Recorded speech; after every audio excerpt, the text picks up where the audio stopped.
Alors, j'ai un souci, vous avez vu, j'arrive pas à redémarrer la voiture. Bon, souvent l'électronique pose des soucis,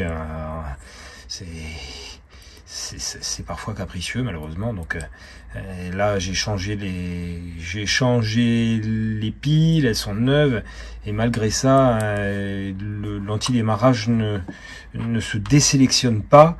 Donc bon, j'ai réglé le problème parce que je peux pas d'abord perdre trop de temps là-dessus. Et puis j'ai en fait désélectionné l'alarme et l'anti-démarrage. Donc bon, l'anti-démarrage il est derrière. Voilà, c'est ce boîtier là. Et en fait j'ai chanté ici la prise. Alors ils vendent des prises toutes faites avec déjà les ponts. On n'a plus qu'à les insérer. Après, il y a une autre solution aussi, c'est de couper les fils ici, de les souder, de les mettre en contact directement. Voilà. Alors, j'ai désormais du démarrage, puisque on va faire un essai au tableau de bord. Donc, le moteur désormais tourne, même si je n'ai plus, j'ai plus le témoin de l'alarme.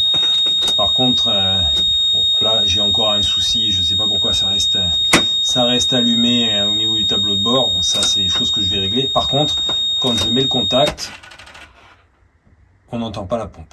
Donc j'ai toujours un problème de pompe. Je crains malheureusement que ce soit un problème interne au réservoir.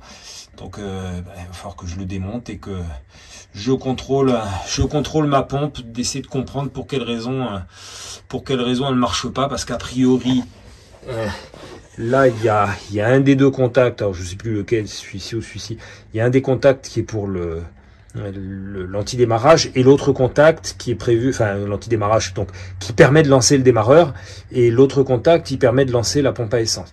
Donc bon, elle est juste derrière. Là logiquement en mettant le contact, on devrait l'entendre, il se passe rien, et comme vous avez pu le voir, le moteur il veut pas démarrer. Donc il va falloir que je passe en dessous, parce que le réservoir il sort par ici, mais il est derrière ce compartiment là, donc il va falloir que je soulève la voiture et que je démonte le réservoir par en dessous. Bon, c'est un petit peu de boulot quand même, je l'ai déjà fait sur ma série 1, donc il va falloir que je le fasse sur celle-ci pour pouvoir tester la pompe et vérifier si le problème vient pas simplement de la pompe à essence. Bon, ma crainte est en train de se préciser, donc là je vais tester l'alimentation sur la pompe à essence. Bon, donc le courant arrive bien jusqu'ici, donc je vais enlever le connecteur directement sur la pompe, je vais le tester, et puis malheureusement s'il s'avère que le courant arrive également sur la prise, le problème il viendra de la pompe elle-même, donc il va falloir que je démonte le réservoir. Alors la difficulté pour sortir le réservoir il se trouve là-dessous. Le souci c'est que déjà il va falloir que je déconnecte le frein à main, parce que là il va m'empêcher de sortir cette plaque, et ensuite il faut que je sorte tous les boulons qui sont autour, et une fois que cette plaque là sera tombée, à ce moment là il faut que j'enlève la boulonnerie qui tient le réservoir. J'en ai pour un petit moment. Ça n'est pas un chantier d'une grande simplicité. Mais bon, malheureusement, je crains de ne pas avoir trop le choix.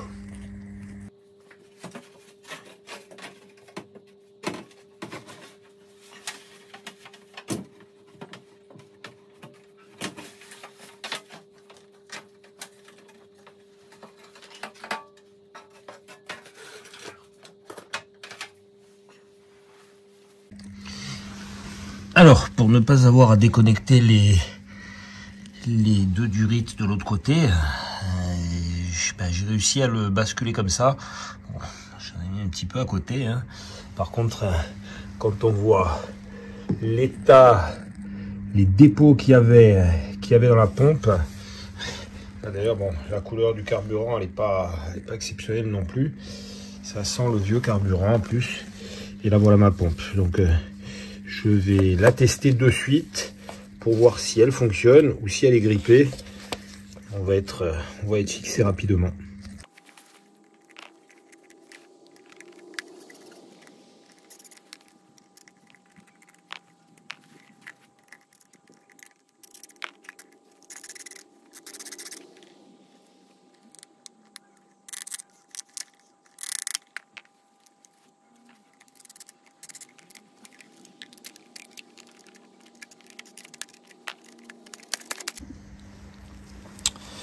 Bon, voilà, je pense que l'origine du problème vient clairement de là. La pompe est dans un état. Il y a une quantité de dépôts dessus. C'est impressionnant. Bon, je vais quand même la démonter. Je vais essayer de la faire fonctionner en branchement direct. Mais à mon avis, je pense qu'il va falloir que je la change. Alors, je teste d'abord. Le courant passe bien. Là, j'alimente. Le plus, il est là. Le moins, il est là.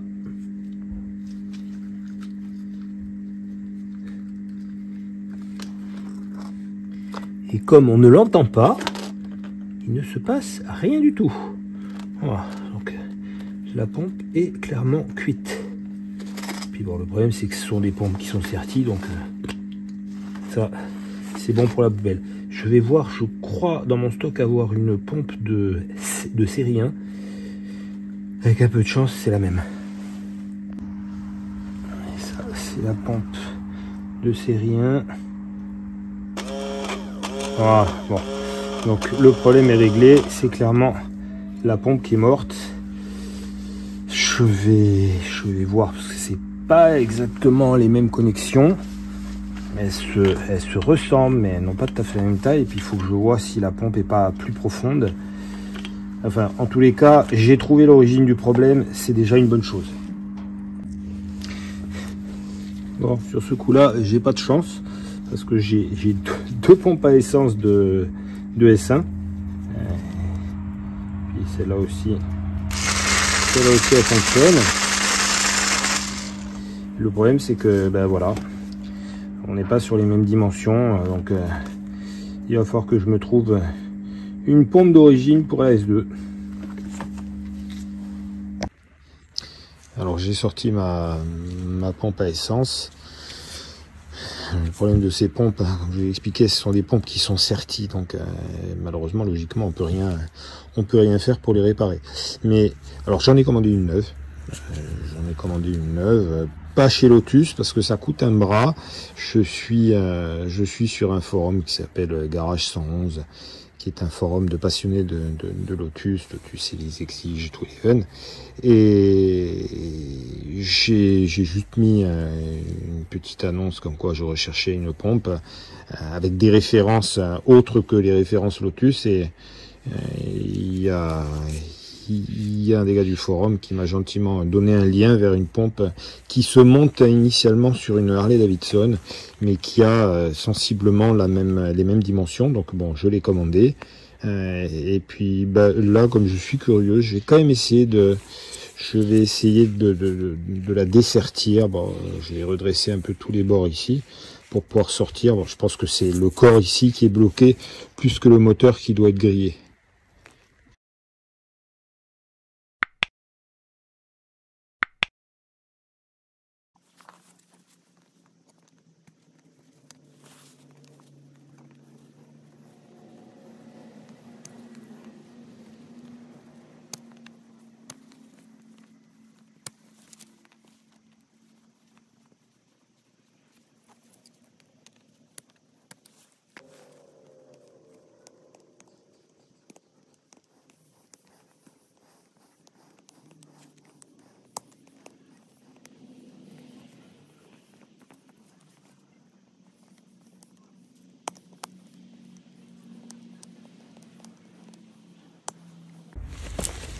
Ça y est, j'ai sorti tous les morceaux.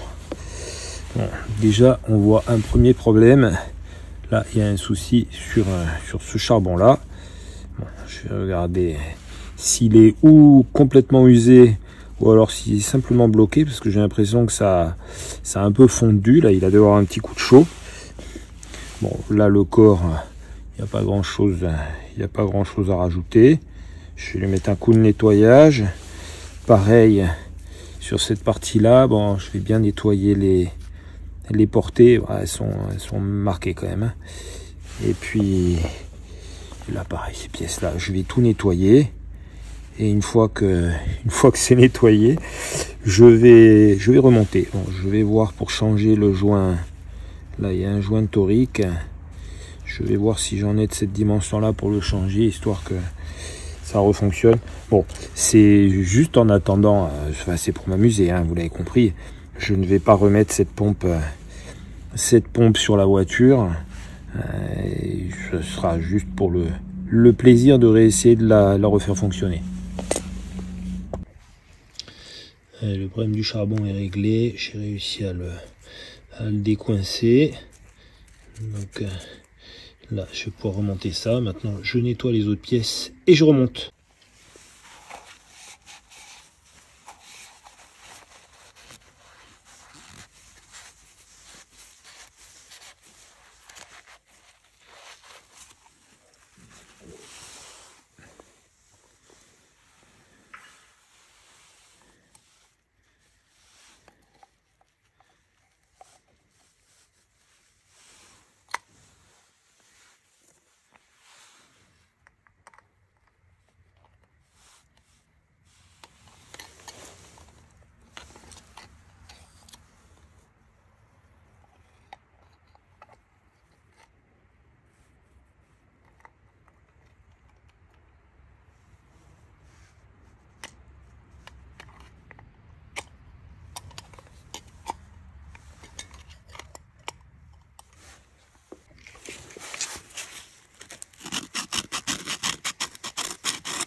Bon, j'ai un décalage sur deux des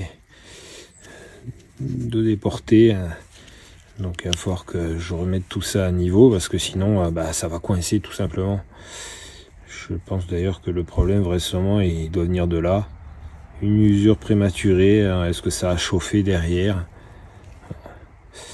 Bon, je vais essayer de remettre tout ça à niveau. Alors malheureusement je n'ai pas de tour, mais bon, on va trouver une solution.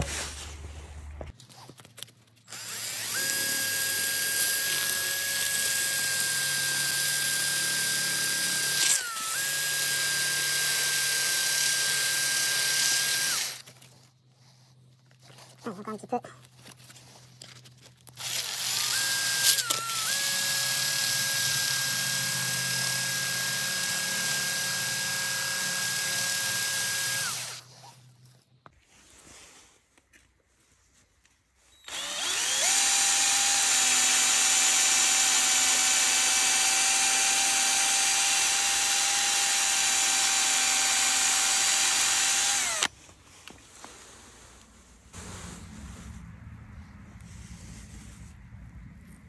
Ouais, je pense que là on est bien.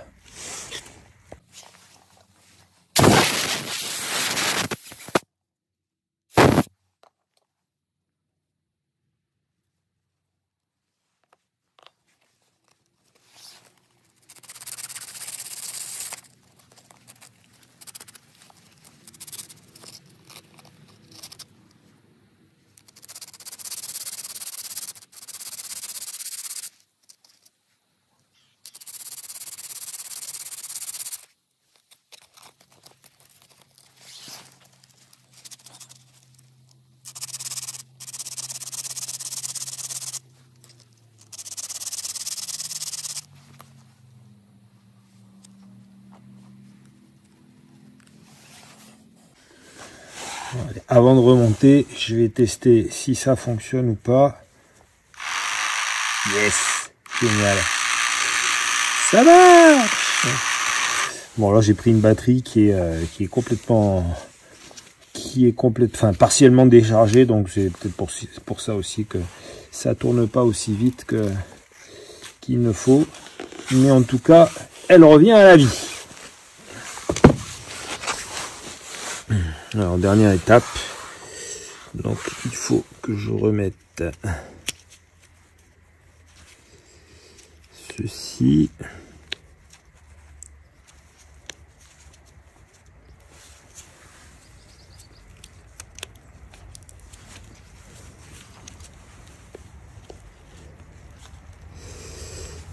Alors, par contre, il faut pas que je me trompe de sens. Le moteur donc tourne dans le sens des aiguilles d'une montre et si on regarde bien, les petites ailettes ici sont orientées. Alors, voilà, si on veut que l'essence passe, soit envoyée par ici, je pense qu'il faut mettre les ailettes de ce côté-là. Je réfléchis, sauf que là, je suis en train de les mettre du mauvais côté. Voilà, c'est mieux comme ça. Voilà, vous voyez, le pulse.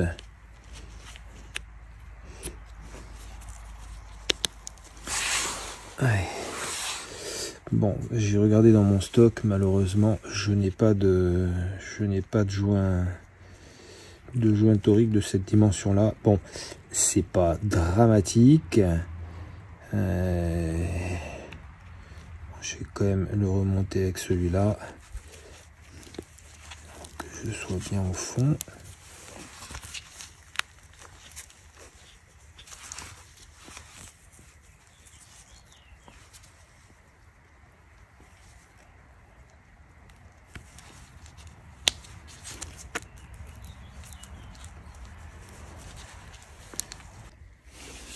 Allez, dernière étape.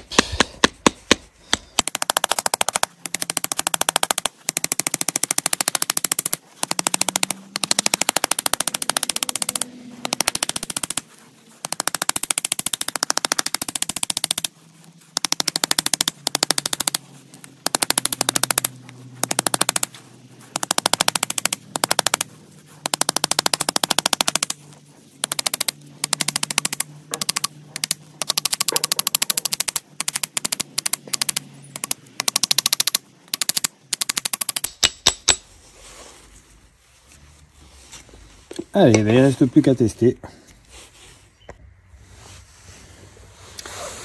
Allez, dernière étape. On teste. C'est parfait. Eh ben, elle remarche nickel cette pompe. Elle remarche nickel. Ce qui s'appelle revenir de très très loin. Allez, un dernier petit essai pour le plaisir.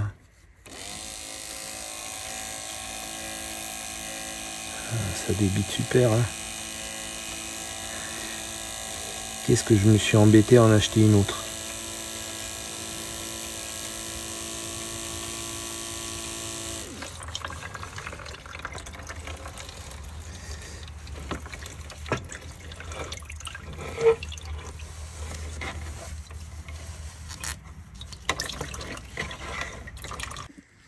Allez, dernier test. Donc là, j'ai rebranché donc ma pompe dans son support. Je vais mettre le contact et logiquement, elle devrait se mettre à tourner pendant 6-7 secondes.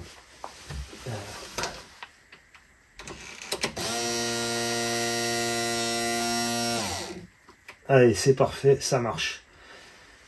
Bon, j'ai plus qu'à remonter et à redémarrer le moteur. Je remets mon corps de pompe au passage. C'est clair que l'intérieur du réservoir n'est pas exceptionnel. Ça, c'est le problème des réservoirs en acier. Je suis toujours sidéré quand je vois le prix de ces voitures qui n'aient pas été capable de faire des réservoirs en aluminium, comme j'ai d'ailleurs sur ma voiture de course. Allez, je vais essayer de remettre ça. Hop.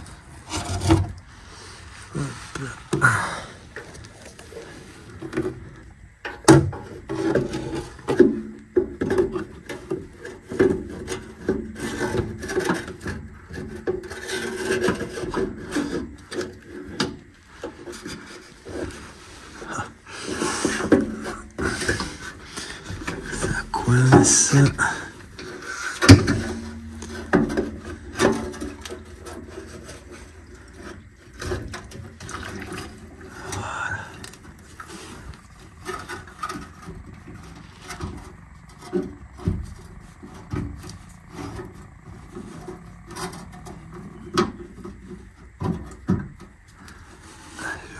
mes deux mains.